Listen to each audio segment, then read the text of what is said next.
Yan, isang mapagpalang araw po sa ating lahat. Tayo po'y manalangin, Panginoon na makapangyarihan sa lahat.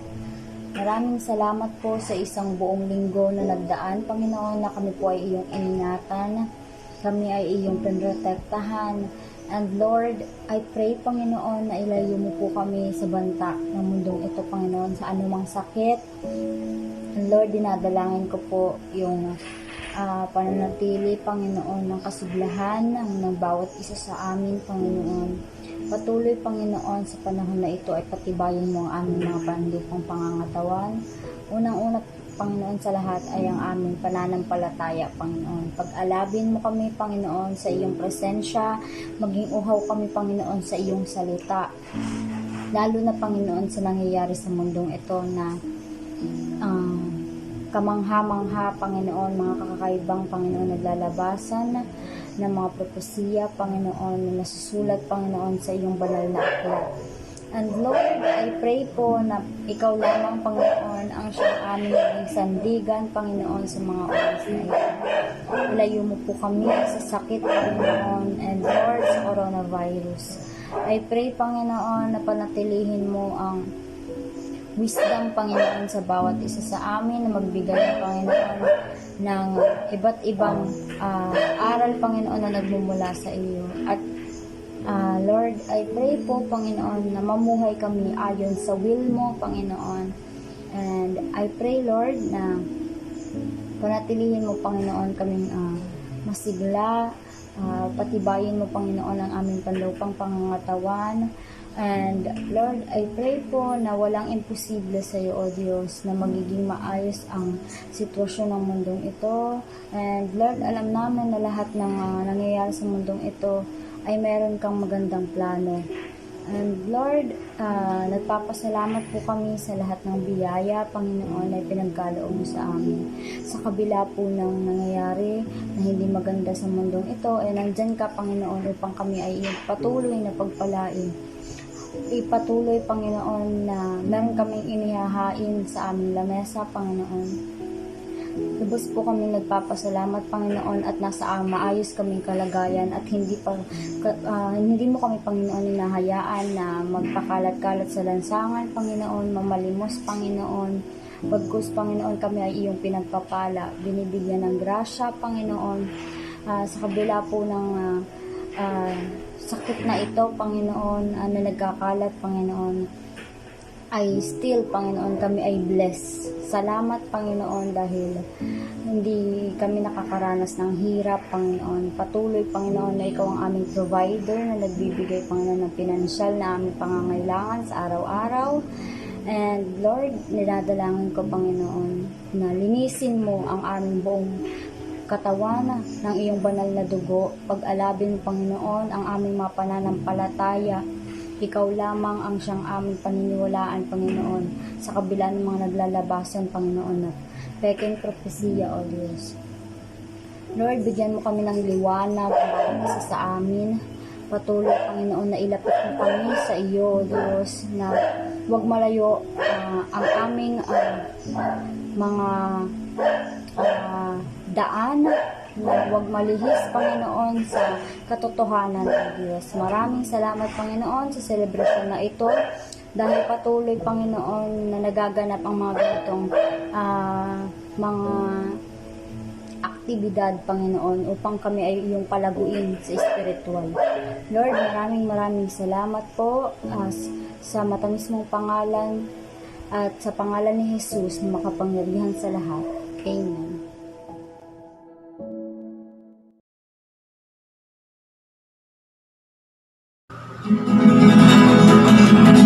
Ayan. Good morning po, everyone. Good morning, lifers, at sa lahat ng nanonood ng ating online worship celebration. Come and celebrate with us. Hallelujah. Let us glorify all the name of Jesus. Because our Lord is worthy of our praises. Oh, the shore sees the kingdom. Amen.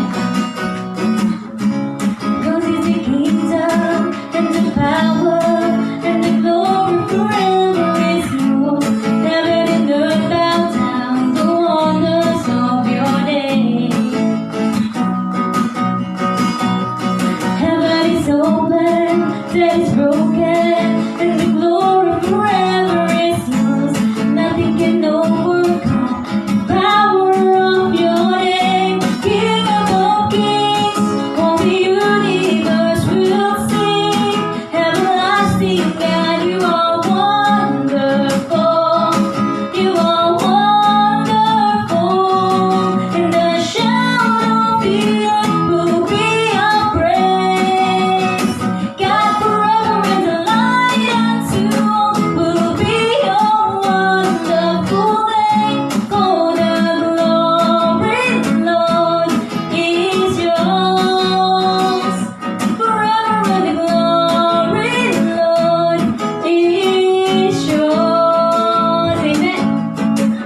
Hallelujah. Yes, Jesus. Let your righteousness reveal.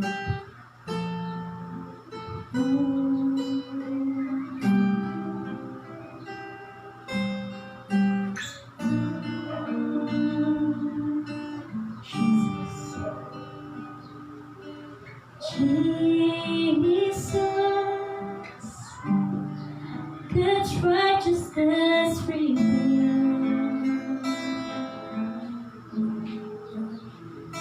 The Son of Man, the Son of God, His kingdom come.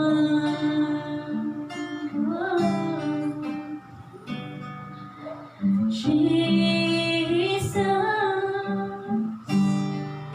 redemption sacrifice,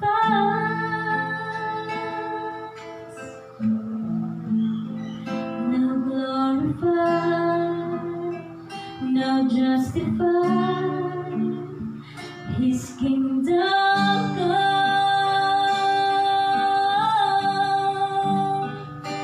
and His kingdom will know no end, and His glory shall know no bound.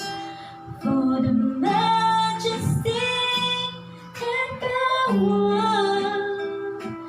of His kingdom, King is come, and His kingdom's reign, and His kingdom's rule, and His kingdom power and authority.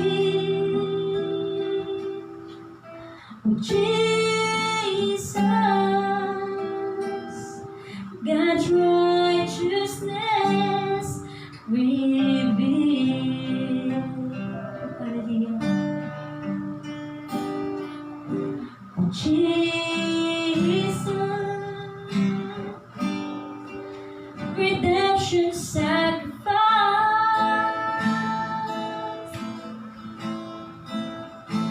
now glorified, now justified, His kingdom come,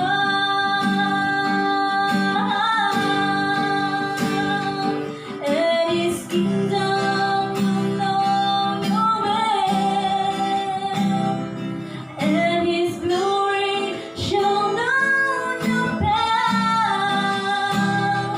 For the majesty and power of His kingdom, King is come,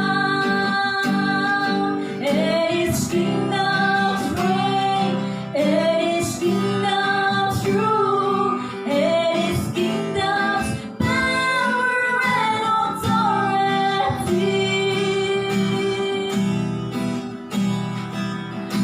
Jesus, God's righteousness revealed, and His kingdom, and His kingdom will know no end, and His glory shall know no bound. For the majesty and power of His kingdom, King has come, and His kingdom's reign, and His kingdom's rule, and His kingdom power and authority. Jesus, God's righteousness revealed.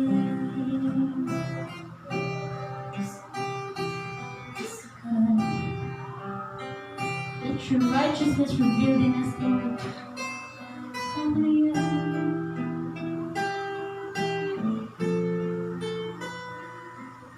You're worthy of our praises.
Jesus,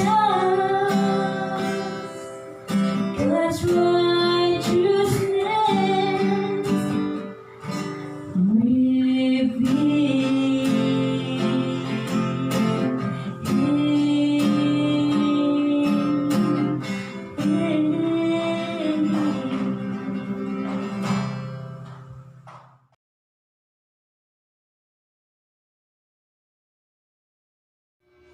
Yan.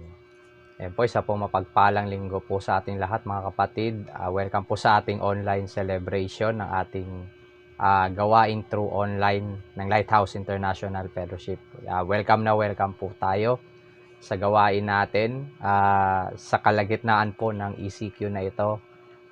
Talagang nilimitahan na naman yung mga gatherings, but ito, mapa-GCQ, ganito pa rin yung ginagawa natin. But I think na wala namang reason upang hindi tayo makapaglingkod at gayon din makapakinig kayo ng salita ng Diyos. Dahil naniniwala ako na kung saan tayo nagagather sa pangalan ng Panginoong Hesus ay nandoon ang Espiritu upang pagbuklurin tayo at bigyan ng ating kapurihan ng ating Panginoon. So excited po ako sa mga oras na ito na magbahagi po ng salita ng Panginoon. So medyo balikan po natin, last time pinag-usapan po natin dahil yun nga po, Semana Santa, na naalala po natin yung ginugunita po natin ang kamatayan ng Panginoong Hesus na shinare po sa atin ni Pastor Ray sa Book of Mark chapter 16 po. So pinag-usapan at ang Diyos natin ay talagang buhay. So I hope sa mga makakapakinig ngayon at nakikinig ngayon ay maniwala po tayo na ang Diyos ay buhay. At ito po, kapag iniisip mo yon, kapag talaga nilalagay mo sa puso mo yon, bagamat ang sitwasyon hindi maganda, maniniwala tayo. At ito po yung nagbibigay sa atin ng pag-asa upang tayo ay makapag-move pa rin, upang hindi tayo maparalisa sa mga pinagdadaanan po natin. So, ayun po, shinare ni Pastor Ray na ang Diyos natin ay buhay. So, dapat kung Kristiyano ka, kung ikaw ay mananampalataya, dapat ang Diyos mo hindi namamatay taon-taon. Bagkus buhay sa ating puso, sa ating pananampalataya. So, yun po yung ating pinag-usapan din. Sa pagpapatuloy po natin, same book pa rin po tayo. Ito po, karugtong nga po nung nangyari dun sa kay Jesus Christ na muling nabuhay. Yan, pag-uusapan po natin yan ngayon. At excited po ako sa mga oras na ito. So, mahalaga po itong pag-uusapan natin, bagamat tayo po ay naka-ECQ, tayo po ay naka-quarantine, medyo humigpit na naman po yung yung protocols about sa COVID, pero ito po yung pagkakataon siguro na pakinggan natin ang salita ng Panginoon. So yun, excited po ako. Kung may Bible po kayo with you, pwede nyo po ba ako samahan? Same book pa rin tayo, chapter 16 ng Mark.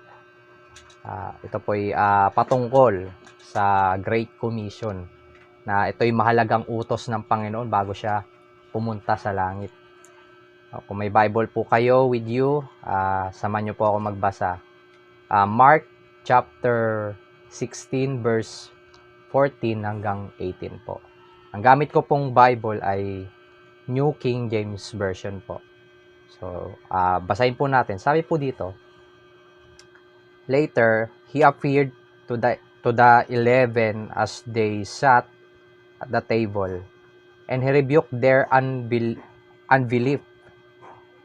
and hardness of heart, because they did not believe those who had seen him after he had risen.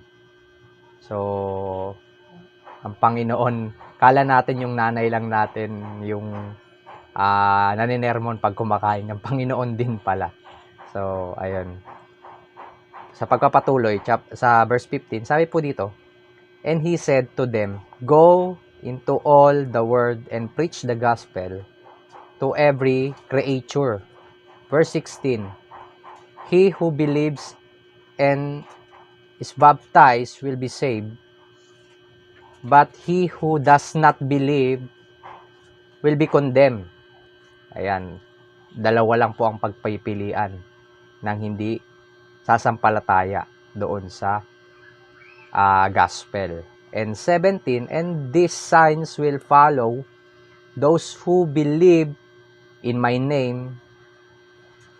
They will cast out demons. They will speak with the new tongues." And verse 18, "They will take up serpents, and if they drink anything deadly, it will by no means hurt them. They will lay hands on the sick and they will recover." So atin pong ipanalangin ang salita ng Panginoon. Aming Diyos na dakila at makapangyarihan sa lahat, papasalamat po kami sa aming pagbubulayan sa mga oras na ito, Panginoon. Nung ikaw ay nabuhay na muli at nautusan mo, Panginoon, ang 11 mong disipulo na ang dapat nilang gawin. Lord, ito po yung inintrust mo sa amin na dapat namin gawin dito sa lupa. Lord, tulungan niyo po kami at bigyan ng courage, Panginoon, na i-spread namin yung gospel mo boldly, Panginoon, nang walang halong interest. Panginoon, dinadalangin po namin na kayo po ay kumilos sa aming kalagitnaan sa pag-aaral at pagbubulay-bulay ng iyong salita. Ito po ay aming dinadalangin sa pangalan ng aming Panginoong Yesus. Amen. So yun po, ang pag-uusapan po natin ngayon ay yung habilin sa atin ng ating Panginoong Yesus. Ang title po natin sa umagang ito is The Great Commission.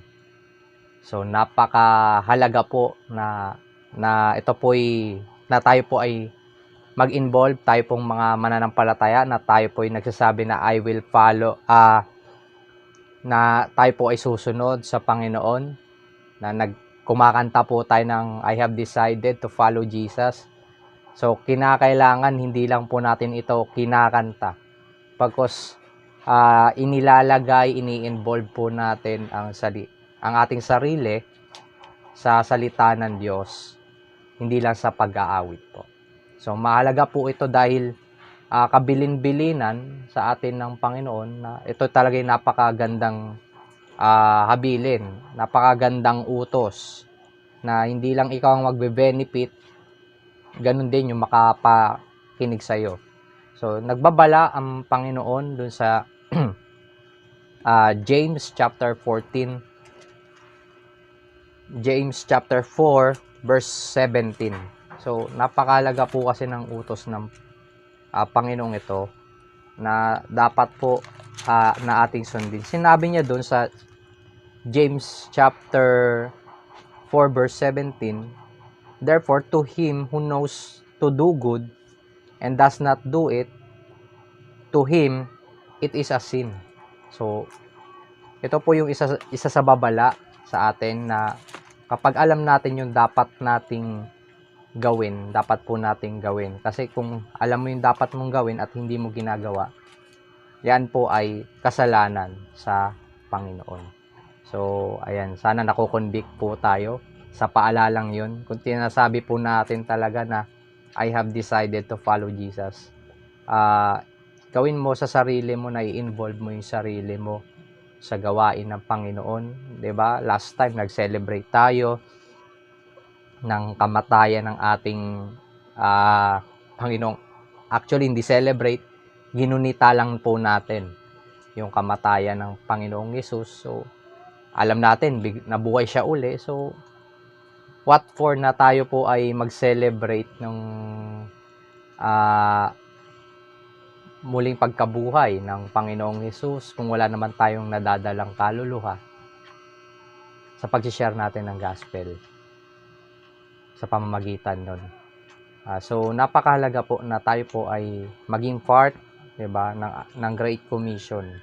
So sa anumang pamamaraan na tayo po ay makapaglingkod sa Panginoon. But ang pinakamahalaga is yung word ng Lord ay na-spread po natin, na i-share, na ikikwento natin, napapatrending natin ang salita ng Panginoon. So, ayun, last week, balikan ko lang po, yun, na-share nga po ni Pastor Ray patungkol sa muling pagkabuhay ng ating Panginoong Hesus na pinamagatan niyang rejoice. Christ is risen. Yun nga, dahil Holy Week, yun, ginunita po natin yung muling pagkabuhay ng ating Panginoon. But I hope na kung ikaw ay Christian na, dapat, yun nga, kagaya ng sinabi ko kanina, si Lord ay buhay sa'yo at naniniwalang buhay ang Diyos. Hindi siya, ang naniniwalang buhay ang Diyos, dapat hindi umaastang patay, di ba? Yung, alam mo yung mga tao ngayon, dahil nga sobrang, naintindihan naman natin yun, sobrang problemado. Diba? Parang umaastang patay. Diba? Parang pag kinausap mo, masyadong nabubugnot. Diba? Masyadong parang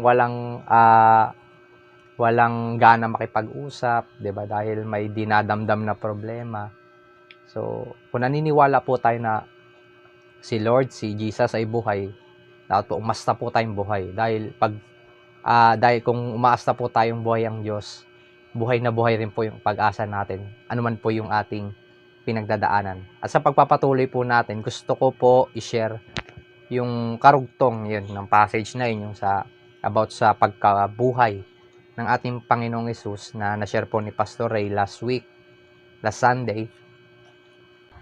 Yun po, sasagutin po natin sa ating puntos yung 3 W na makikita po natin dito, na dapat po nating maging, ano po ba dapat yung nating maging response doon sa pinag-uutos ni Jesus. So, ayun. Meron pong 3 W. Una pong W is who. Ayan. Who. Or tanong na, kanino natin dapat i-share ang gospel. Ayan. Kanino po natin dapat i-share ang gospel? So, inutos ng Panginoong Hesus, yun. Ito po yung scenario po dito, sila po'y kumakain, ayan. At nasermonan nga, kagaya ng sinabi kanina, nasermonan nga ni Jesus itong mga disciples niya, 11 disciples niya, kasi nung time na to ay patay na si Judas dahil nga nag-betray siya, di niya nakayanan yung sobrang kahihiyan na ginawa niya sa Panginoon. So 11 disciples, at itong mga 11 na to, talagang pinagalitan niya rin na ni isa walang nanampalataya sa kanya. Parang hindi makapaniwala na siya ay buhay. So ikaw ba, at kung naniniwala ka, hindi mo lang naririnig, hindi ka lang nakikiselebrate na ang Diyos ay buhay, dapat ikaw rin ay masaya, 'di ba? Na buhay, 'di ba? Dahil yun nga, kung si Jesus Christ ay namatay lang at walang muling pagkabuhay, nonsense din yun. Kasi kailangan, base sa scripture, kailangan talunin ng Diyos ang kamatayan. So, tinalo ng ating Panginoon yung kamatayan na yan. Kaya po nabuhay muli ang ating Panginoon. So, during that time, pinagagalitan niya itong 11 disciples niya dahil nga doon sa ginawa nila. And minsan kahit pinagagalitan tayo ni Lord or ng mga leader natin, mga pastor natin, na hindi tayo i-involve or what, 'di ba? Ang Panginoon patuloy ka pa ring utusan, 'di ba? Na sige, ayan. And sa 15, isasagutin nga po natin yung katanungan na who. Kanino po ba natin dapat i-share itong gospel na to? Sinabi dito sa verse 15, and he said to them, go into all the world and preach the gospel to every creature. So, sa pagkakataon pong ito na tayo po ay inuutusan ng Panginoon na ihayag ang salita ng Panginoon. So, So, alam nyo yung Semana Santa, yun, Friday po yun. Yung Biyernes Santo, ayan. So, ito yung naging paraan ko rin na makapag-share ako dun sa mga kasama kong driver. Ito, Semana Santa, walang gaanong pasahero. So, at least di ko nasayang yung pagkakataon na makapagkwento or share na kabutihan ng Panginoon. So, minsan gamitin po natin yung sitwasyon para ikwento yung kabutihan ng Panginoon, ikwento yung magagawa ng Panginoon, at ikwento yung pag-asa na ibinibigay ng Panginoon sa atin. So, sabi dito, ulitin ko, verse 15, and he said to them, go into all the world and preach the gospel to every creature. Ayan, so, i-preach daw yung gospel to every creature, sa lahat ng nilikha. And pumunta po tayo sa Romans chapter 1 verse 16. Sinabi dito ni Apostol Paul, sabi po dito, for I am not ashamed of the gospel of Christ, for it is the power of God to salvation for everyone and who believes, for the Jew first and also for the Greek. So, napakaganda nung sinabi dito ni Apostle Paul na hindi ako nahihiya. 'Di ba? May mga times na may mga kalokohan tayong ginagawa, may mga nonsense tayo na ginagawa na minsan pinopost pa natin sa social media just para malaman ng iba, 'di ba? Na 'yun, nakakatawa to, i-share ko. How about sa yung may, sabi natin, may sense at sobrang mahalaga, or sa madaling salita, essential. Ayan. Hindi ito pagkain literal or para sa physical, but the Word of God is also essential. Dahil ito po ay food ng ating spirit. So, kaya ka nanghihina spiritually, baka kung ano-ano mga practices na ginawa mo, kung saan-saan ka nag-involve, kung sino-sino ka yung nasa surroundings mo. So, ito yung magiging ikaw. Malakas yung impluwensya niyan sa'yo. So, kung hindi mo ini-involve yung sarili mo para sa ikalalago mo personal sa spiritual na aspeto, but ang ginagawa mo is taliwa, so talagang manghihina ka. But eto, balikan ko yung sinabi ni Apostle Paul sa Romans chapter 1 verse 16, for I am not ashamed of the gospel of Christ, for it is the power of God to salvation. Ito daw ay kapangyarihan para sa ikaliligtas ng bawat isa, for everyone who believes, for the Jew first and also for the Greek. Therefore, yung gospel is para sa lahat. Para sa lahat ang kaligtasang ito na dapat nating i-share. So, kung may i-share lang din tayo, mahalaga yung gospel. So, paano, pastor, di ko kaya mag-share ng gospel? Paano? So, simple. Kasi alam ko, posibleng hindi natin kaya eh. Diba? Siguro, kulang lang tayo sa passion. So, dapat lagyan po natin ng passion yung pag-share ng salita ng Panginoon. Dahil alam nyo po, kung papansin ninyo, nung kayo ay tumanggap sa Panginoong Jesus, ano po yung naramdaman nyo? Alam ko mostly sa inyo dito, masarap yung pakiramdam. Dahil yun nga, ako ay sinave pala ng Panginoon. So, kung naniniwala ka sinave ka ng Panginoon, bakit hindi mo magawa sa kapwa mo na para sila naman ay masave din? 'Di ba? Baka dumating yung panahon na pag ikaw langit, tapos yung kakilala mo hindi na save, 'di ba? Sabihin sa'yo, pambihira ka naman. Magkasama tayo lagi, nagkikwentuhan tayo, nagiinuman tayo, di ba? Sa mga nagiinuman. Pambihira, nagkikwentuhan tayo lagi. Hindi mo man lang shinare sa akin yung kaligtasan na yun, di ba? Diba? Just to think na ganun sitwasyon na hindi mo man lang shinare. Lalo na yung kapag anak mo, diba? Hindi mo na share ito. So, anong kahihinatnan nila? Diba? Yan po isasagutin natin sa ikalawa. So, sinagot po natin dito na yung tanong na who or kanino natin i-share yung gospel. Sinabi doon ni Apostle Paul sa Romans chapter 1 verse 16 is for the Jew first and also for the Greek. So yung mga Jew, ito po yung mga sabihin natin na talagang ito yung naging daan ng Panginoon na talaga na nag-prefer ng kanyang ito mga Hudyo na to na nag-prefer ng Word of God ang ginamit ng Panginoon para sa tawag nito sa katuparan ng Word of God. So, ibig ko po sabihin, yung mga Jew na to, from Old Testament, sila po yung nagiging ginagamit ng Panginoon, yung mga prophets na yan, para sa pangyayari sa gospel, kagaya nila Isaiah, di ba? Yung mga Jew dyan na nag-i-exist. And yung mga Greek naman, ito yung mga Gentile, yan. Yung mga hindi mananampalatay, parang sa madali kong salita at sa madaling pagkaunawa natin, ito po yung sunod sa Agos. Diba kung anong meron, kung ano available na religion dyan, parang ganun yung mindset. Sige, doon ako. So,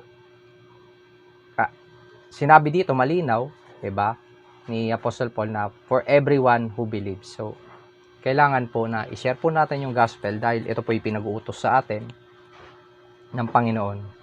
I-share po natin sa lahat po. Yung gospel po is for everyone.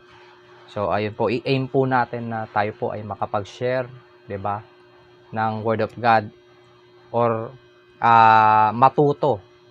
Kung hindi ka mo pa kaya, matuto, 'di ba?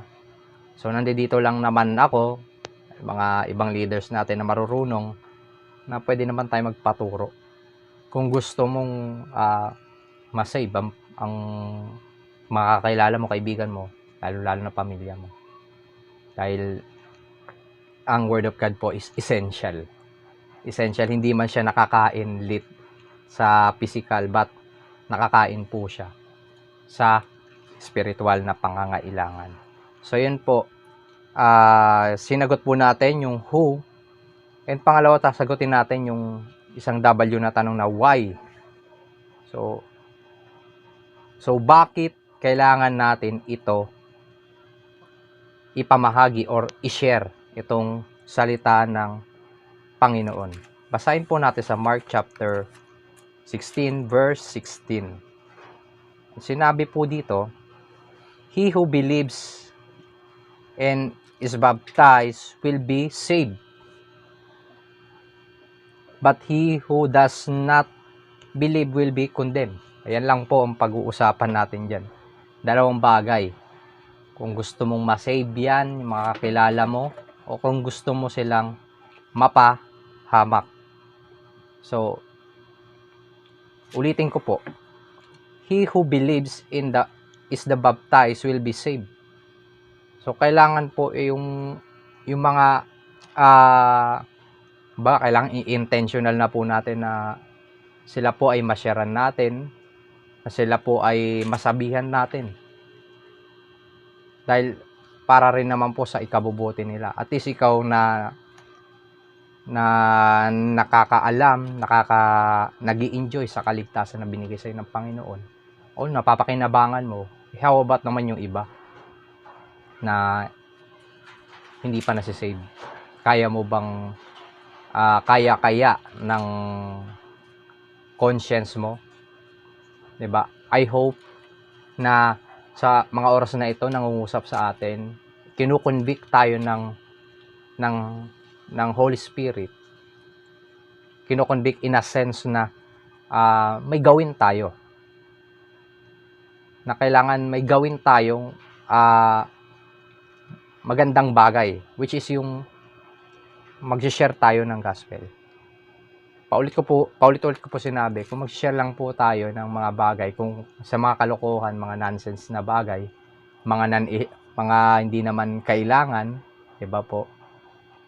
Nasi-share natin, nalalagyan pa po natin ng effort, 'di ba? Kung ikaw pa TikTok ka lang, 'di ba? 'Di ba? May effort diyan eh, 'di ba?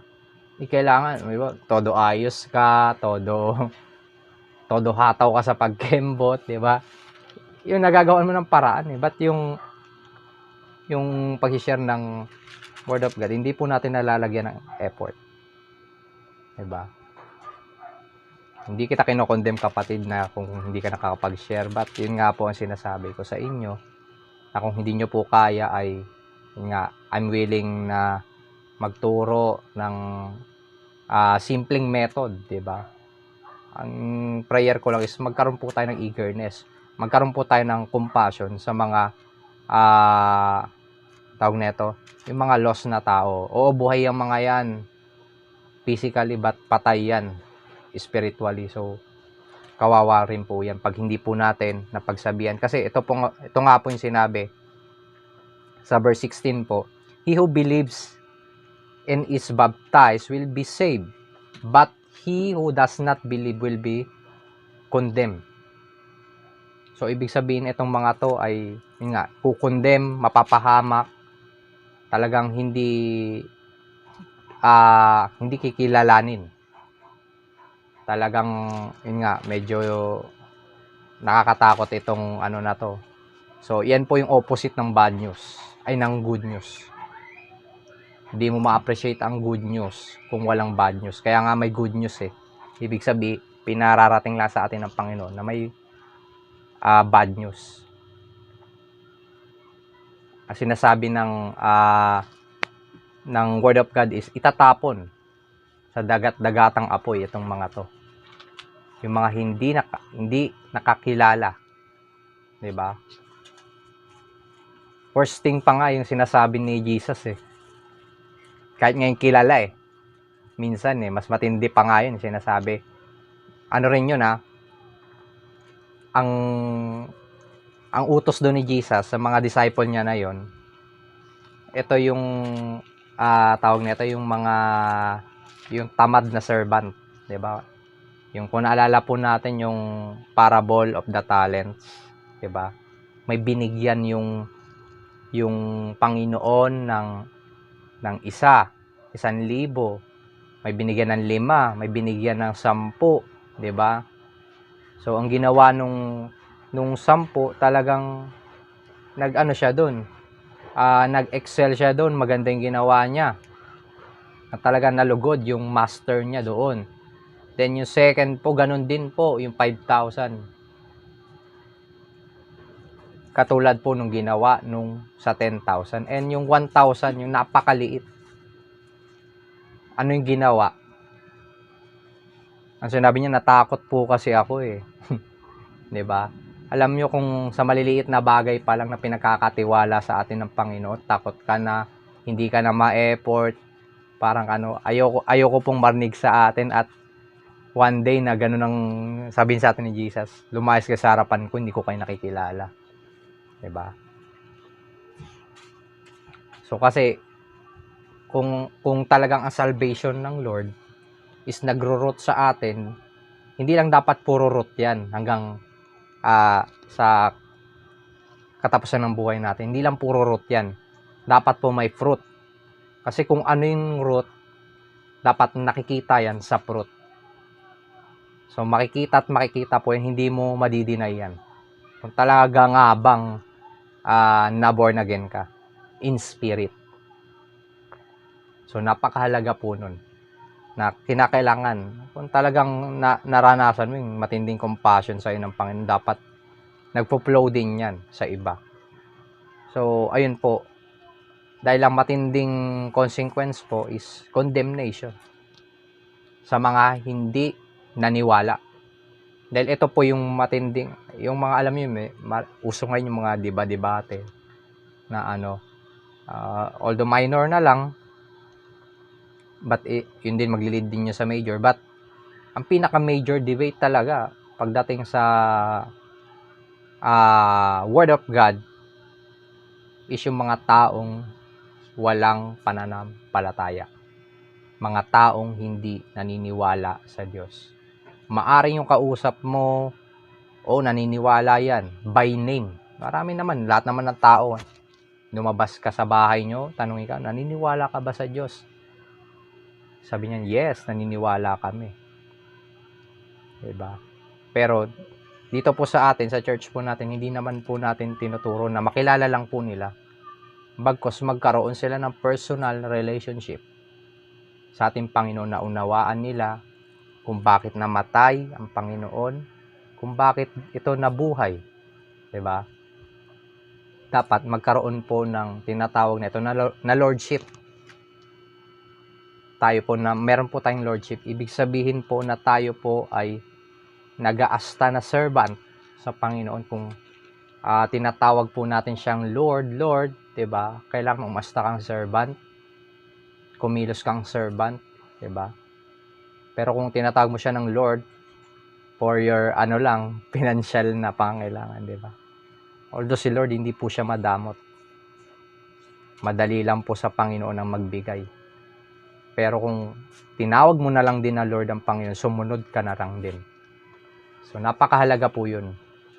Alam ko po 100% po sa atin, sa mga nanonood na to, even ako na nagpipreach, di ba? Hindi po tayo exempted sa problema. Hindi po tayo exempted sa trials ngayon. But praise God, dahil nabubuo pa rin yung tiwala natin, di ba? Ikinakas na lang natin sa Panginoon yung at nung alalahanin natin, iwanan mo muna yan. Di ba? Makinig ka muna sa salita ng Panginoon. di ba? Then kaya niya naman ibigay lahat eh. Sumunod ka na lang muna sa Panginoon, di ba? Yung favorite verse po natin, alin po yun? Matthew 6:33, di ba? Seeking first the kingdom of God and His righteousness, and all these things shall be added unto you. Di ba? Favorite verse po natin yan. Pero alam ko po na yung iba nakapokus sa added unto you. Wala pong masama doon. Pero dapat umasta kang pinagharian. Diba?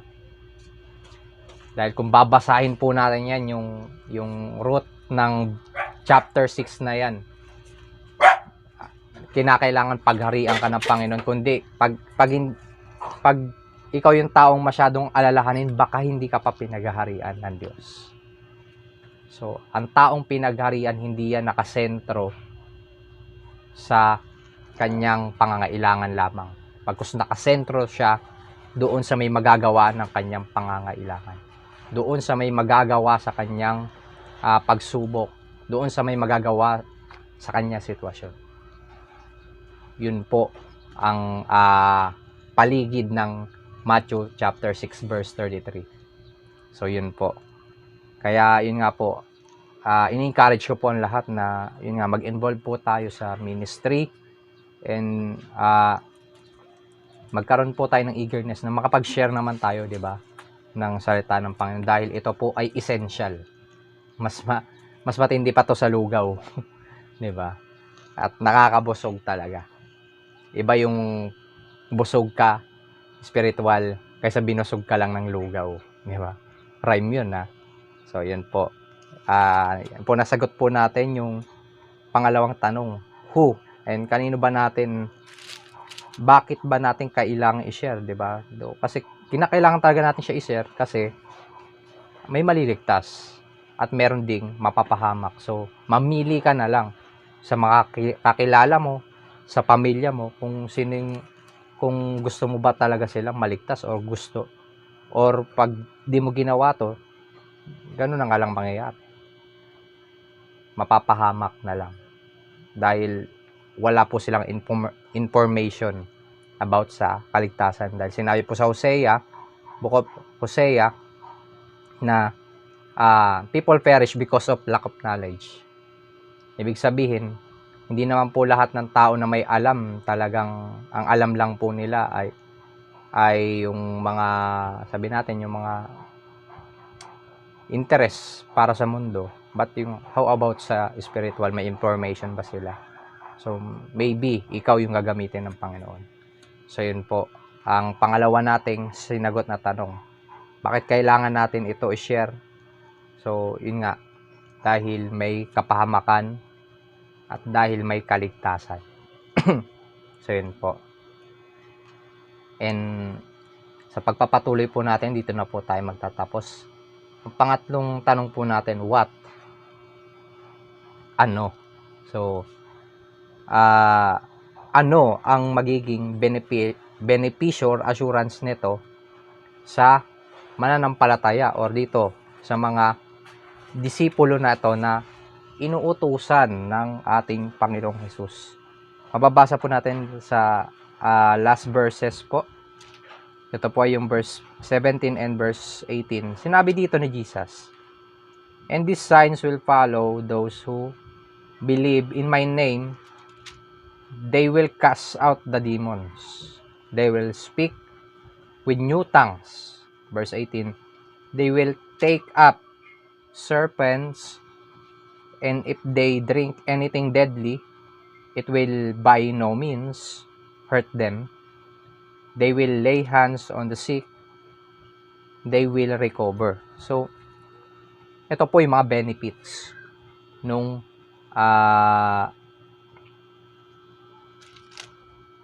ito po yung benefits sa ating mga mananampalataya. Sinabi sa 17, "And these signs will follow those who believe in my name, they will cast out the demons." So, ibig sabihin may kapangyarihan ka na magpalayas ng demonyo. So, ayun po, dahil meron din pong mga nagpalayas na ginamit nga po yung pangalan ng ating Panginoong Hesus na itong nagpapalayas na to. So, hindi nila alam kung ano ba yung motivation nito, ba't niya ginagawa yun? Baka lang nagpapasikat or anything. So, nagpapalaya siya, but kulang siya sa pananampalataya. Ano nangyayari sa kanya? Yung demonyo po yung inubaran po siya. So, yun, mag-ingat po sa pagka-cast out din ng demonyo. So, siguraduhin mo na ikaw muna mismo ay may buong pananampalataya sa Panginoon. Diba? Ito pong sinasabi ko is power. So, kung may gifts kang ganyan, talagang mahalaga rin naman po yan. So, meron naman pong kapamaraanan na kapag ang tao kasi, hindi lang naman po kasi yung mga sinasaniban ang talagang nade-demonize na tao. Even yung mga taong talagang namumuhay din sa immorality. Although okay yan, hindi yan nagwawala, hindi yan nagsisira ng damit, hindi yan nananakit, pero dahil namumuhay sa immorality, baka nade-demonize din yan. Diba? Paano ang gagawin mo dyan? Paano mo makakasout yan? Speak the truth. Kasi yung buhay niya, baka namumuhay na siya sa kasinungalingan. Diba? Na, we think na okay lang itong yung tawag nito, yung nakikipagtalik ka sa kung na hindi ikaw ay kasal, 'di ba? Na yung mga mga kasalanan na hindi mo dapat ginagawa pero ginagawa mo. So yung mga tao na puro utak kasalanan, 'di ba? Nagnanakaw, pumapatay. Ito po yung famous sa lahat, chismis, 'di ba? Hindi yan nade-demonize, pero hindi po yan sinasaniban, pero nade-demonize din po yung mga ganyan tao.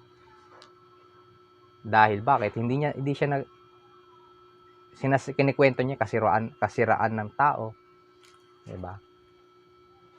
So sila po yung mga tao na yun, kailangan nila ng salita ng Panginoon. But yun nga, tayo pong mga mananampalataya, binigyan naman tayo ng power ng Panginoon para palayasin yung mga demonyo na yan.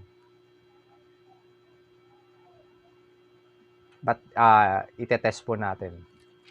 Hindi lang po yung sinasaniban, diba? Although literally, sinasabi dito sa Bible na to, yun. makakapagpalayas tayo ng demonyo.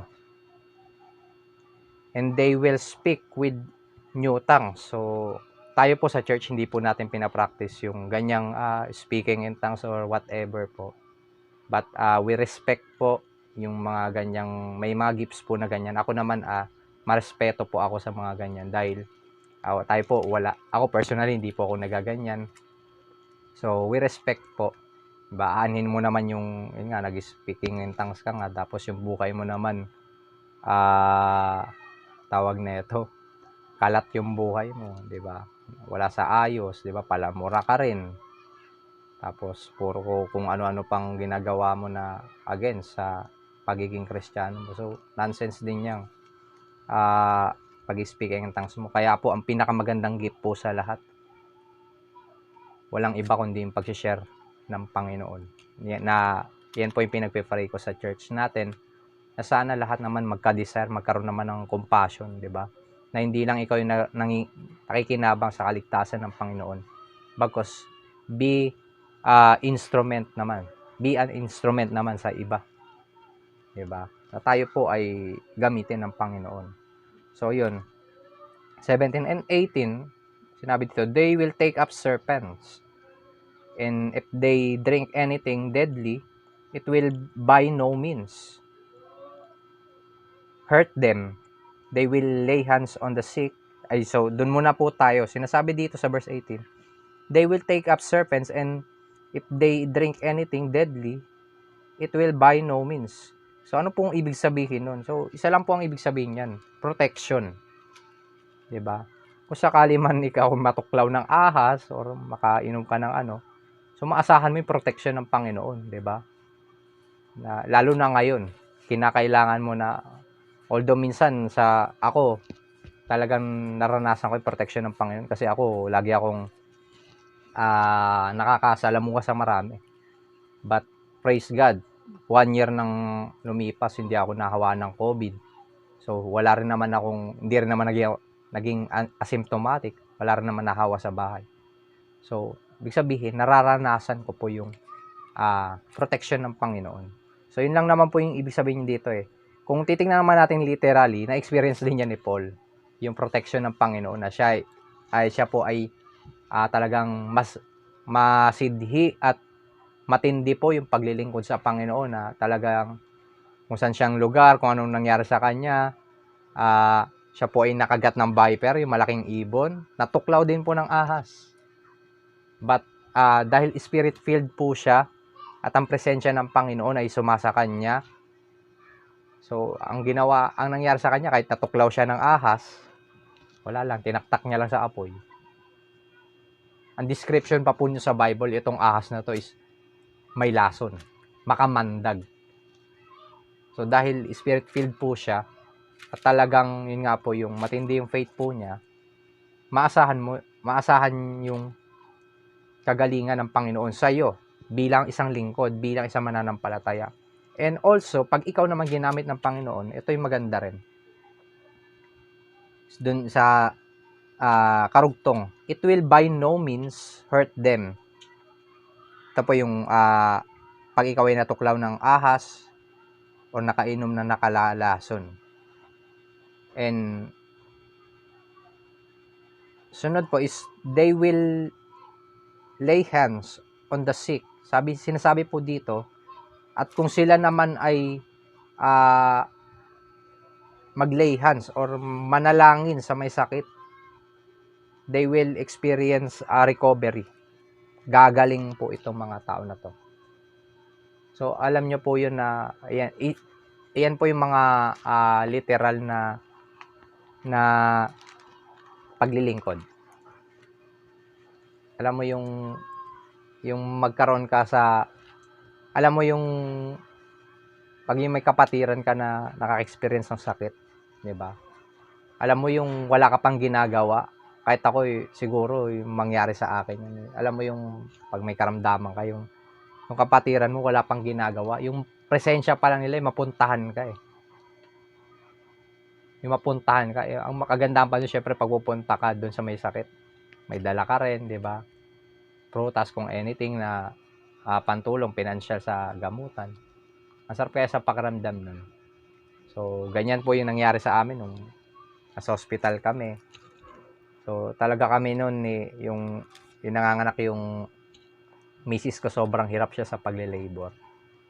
At yun nga, yung dumalo sa amin yung pastora namin, na alam mo yun, yung presensya pa lang niya, makita mo, malaking bagay na eh. Then yun nga, pinag-pray ka pa, binigyan ka pa ng tulong. So, alam nyo, ito po yung dapat maging tayo sa paglilingkod. Dito po sa Lighthouse Church po. Dapat maging ganito po tayo na magkaroon po ng compassion sa ibang tao. 'Di ba? Hindi lang spreading the gospel, 'di ba? Gamitan po natin ng ibang estratehiya.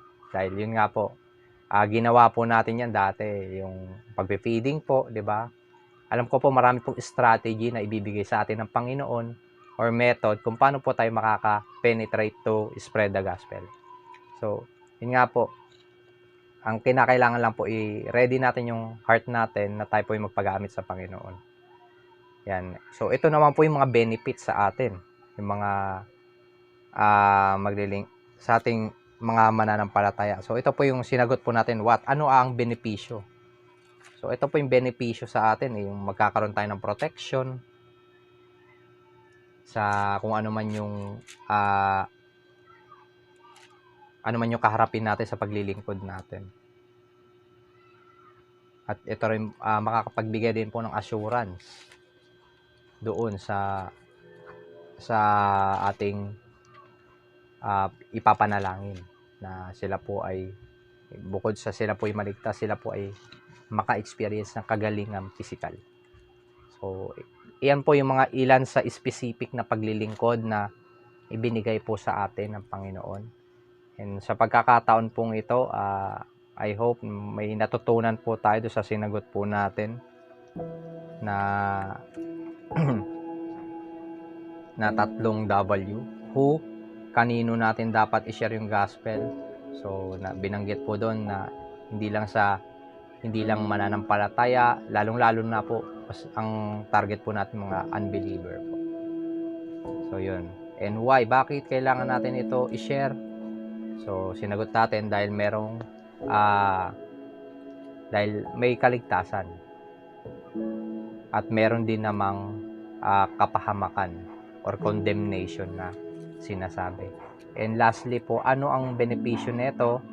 So, yun po, sinagot po natin na tayo po ay magkakaroon ng protection and assurance of salvation sa mga makapakikinig ng salita ng Panginoon. And also, may kasama na rin po yung physical healing dyan sa pag-share po natin. And po, ito po yung gusto ng Lord. Ito po yung sistema sa loob ng Great Commission ng Panginoon. So, napakahalaga po yan na tayo po ay mag-involve sa Great Commission na ito dahil kung gusto mo ma-glorify sa si Lord, gawin natin kung ano yung dapat nating gawin para sa kaluluwalhati niya. Diba? Hindi lang po tayo nagpapa-impress na okay po yung maging matulungin, okay po yung nagbibigay po tayo, okay po yung magiging mabait, di ba? But ang pinakapundasyon po niyan is yung gospel po. Di ba? Yan na lang po ay bahagi ng para sa ikalalakas or daan para makapenetrate po tayo at makapag-share po tayo ng gospel. So, and po. And I hope na sa pag-share pong ito, mailagay mo sa isip mo na or lagay mo yung tanong mo sa sarili mo na, Lord, paano ba ako makapaglilingkod sa iyo? Sa anong paraan? Diba? I hope ganyan yung sinasabi mo ngayon. Ganyan yung gusto kong iwanang salita na dapat mong itanong sa Panginoon. Lord, ano ba yung gusto mong gawin ko para sa iyo? Ano bang gusto mong gawin ko sa Great Commission na to? Paano ba ako makakapag-involve sa Great Commission na to? So, yun. And i-prepare nyo po yung heart nyo. Then, tayo po, nandito ako as your pastor na willing ako mag-back up, magturo, anytime, anywhere. Basta, yun nga po, kontakin nyo lang ako. Na pagtulungan po natin itong gawain na pinagkatiwala po sa atin ng Panginoon. Na hindi lang po ako, bagkus tayo po lahat pinagkatiwalaan. So yun po sa umagang ito. I hope na pagpala tayo at nagkaroon po tayo ng desire para ma-move sa ibang tao na nangangailangan ng kaligtasan. Yan po yung heart ng Lord, is yung spread yung kanyang gospel at ito yung kaligtasan sa inyo. So sige po, kung bago lang po kayo sa bidyong ito, nais ko lang po na kayo po'y anyayahan sa panalangin pagtanggap. Repeat after me, sabayan nyo lang po ako sa panalangin ito. Tara po, tayo po'y manalangin. Panginoong Jesus, Panginoong Diyos, narito po ako, nagpapakumbaba, humihingi ng kapatawaran sa aking karumihan, mga kasalanan. Dalangin ko po na ako'y pakalinisin mo sa mga ito at binubuksan ko po ang aking puso bilang kayo po ang maging Panginoon at tagapagligtas ng aking buhay. Dinadalangin ko po na isulat nyo sa aklat ng buhay ang aking pangalan. Ito po ay aking dinadalangin sa pangalan ng Panginoong Jesus. Amen. So, yun po, dito na po tayo nagtatapos sa umagang ito. Pagpalain po nawa ang bawat isa sa atin at lagi po mag-iingat. God bless po.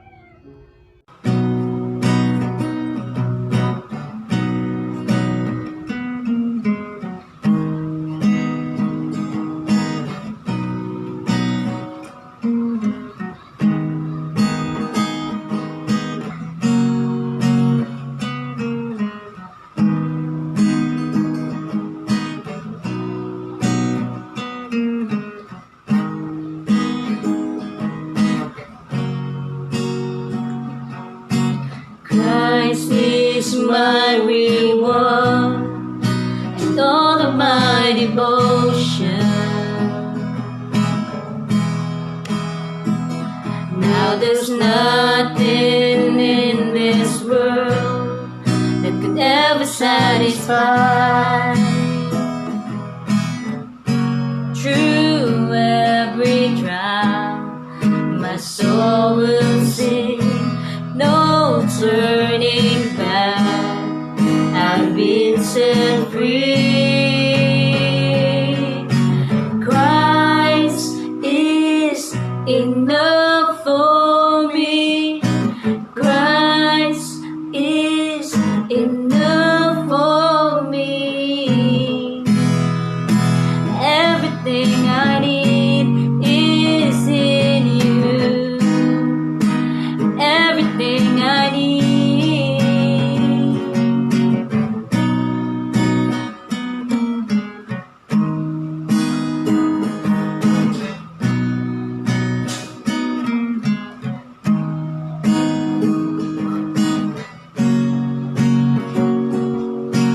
Christ, my all in all, the joy of my salvation.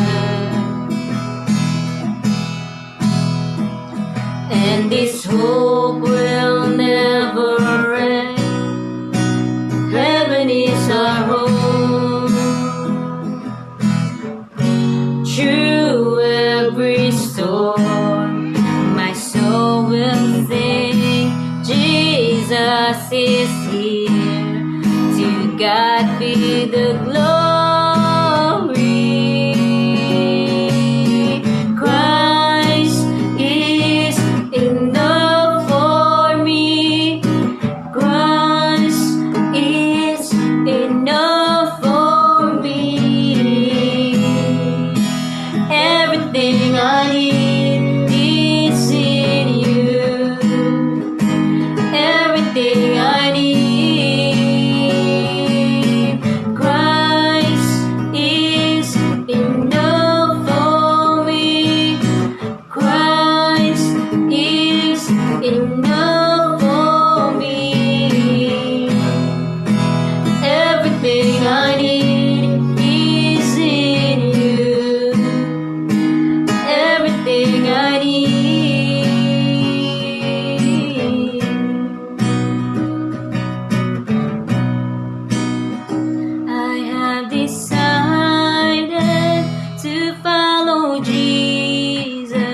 no turning